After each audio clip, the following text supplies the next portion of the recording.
If you are new to learning calculus, these are a few limit techniques that almost everyone gets wrong at the beginning. If you are taking AP Calculus or Calculus 1, make sure you know these techniques as they're bound to come up in your exams. The first method we'll cover is direct substitution.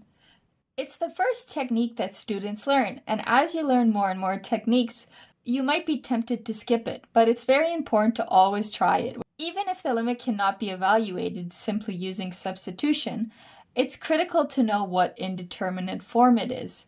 For example, if it's of the form 0 over 0, we can apply L'Hopital's rule. But watch out for limits that are of the form, say, infinity times infinity. You cannot use L'Hopital's rule here. So that's why you should always be using direct substitution first.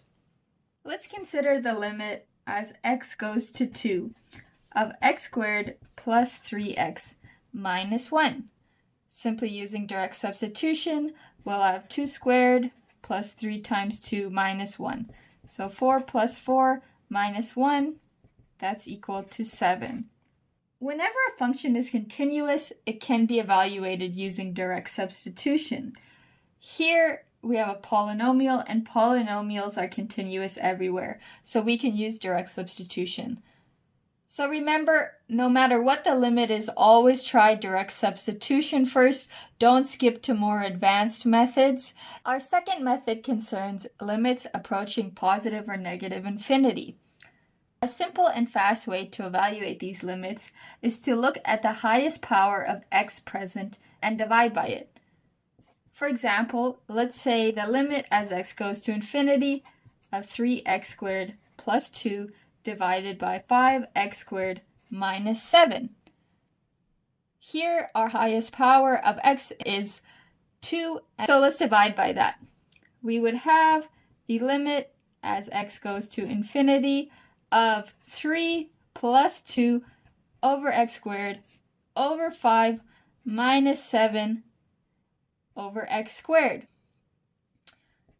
Now, when we substitute in infinity, you see that anytime we're dividing by infinity or infinity squared here, this is just going to go to 0. 2 divided by infinity is obviously going to go to 0. So we're actually just left with 3 over 5 as our answer.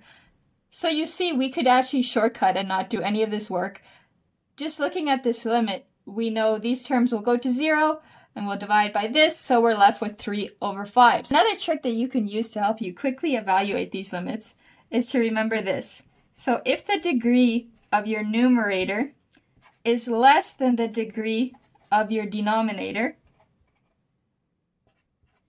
your limit is going to go to 0. Because essentially you're doing small divided by big, so we're going to go to 0. If your degree of your numerator is greater than the degree of your denominator, your limit is going to go to positive or negative infinity, depending on the limit.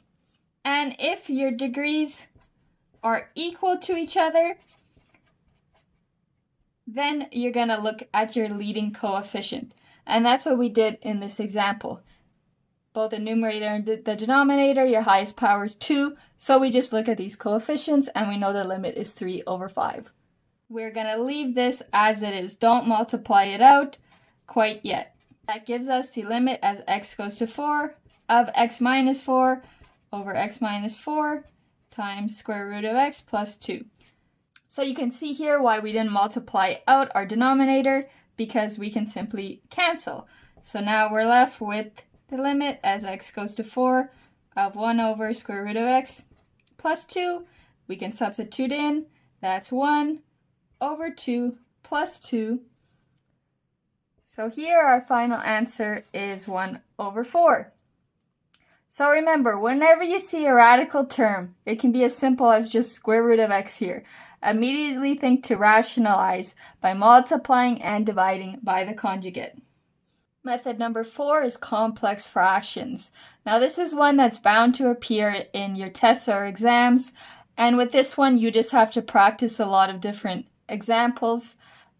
These can get tricky in terms of the algebra, so it's important to just do these questions slowly we'll take for our example the limit as x goes to 1 of 1 over x plus 1 minus 1 over 2, all divided by x minus 1.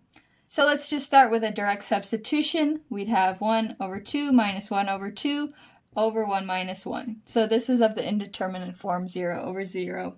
So just considering our numerator here, we can multiply and divide by 2 times x plus 1 to simplify this expression. Let's do that. The limit as x goes to 1 of 1 over x plus 1 minus 1 over 2 divided by x minus 1, multiplied by 2 times x plus 1 divided by 2 times x plus 1. So I just took these two denominators here. Let's multiply that out.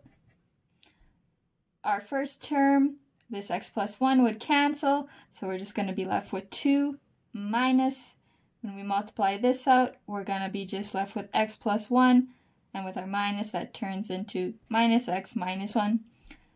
And here in our denominator, we'll leave it as is, 2 times x minus 1 times x plus 1. So you can tell already that we're going to have a term that can be canceled here. So we'll do that by simplifying our numerator and factoring out a negative 1. So this is really minus 1 plus 1.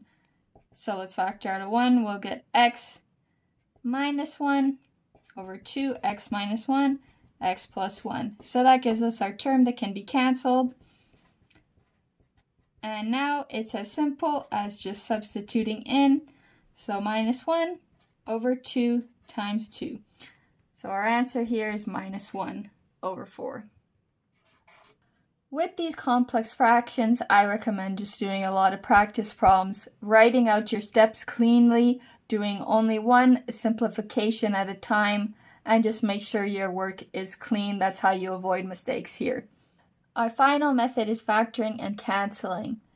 Although this method might seem more simple or basic, do not neglect it, as it can often be used to solve limits in a much faster way than using other methods.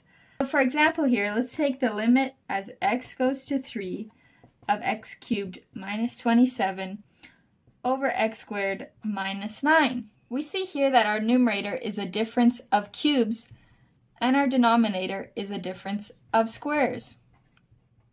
Difference of cubes can be factored as followed. Any term of the form a cubed minus b cubed can be factored as a minus b times a squared plus ab plus b squared.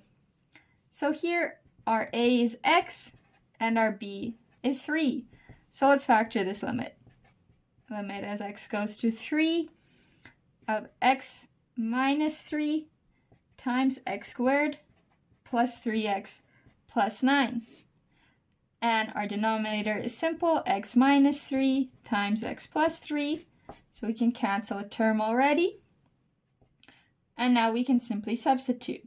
So 3 squared is 9, plus 3 times 3 is 9, plus 9 over 3 plus 3.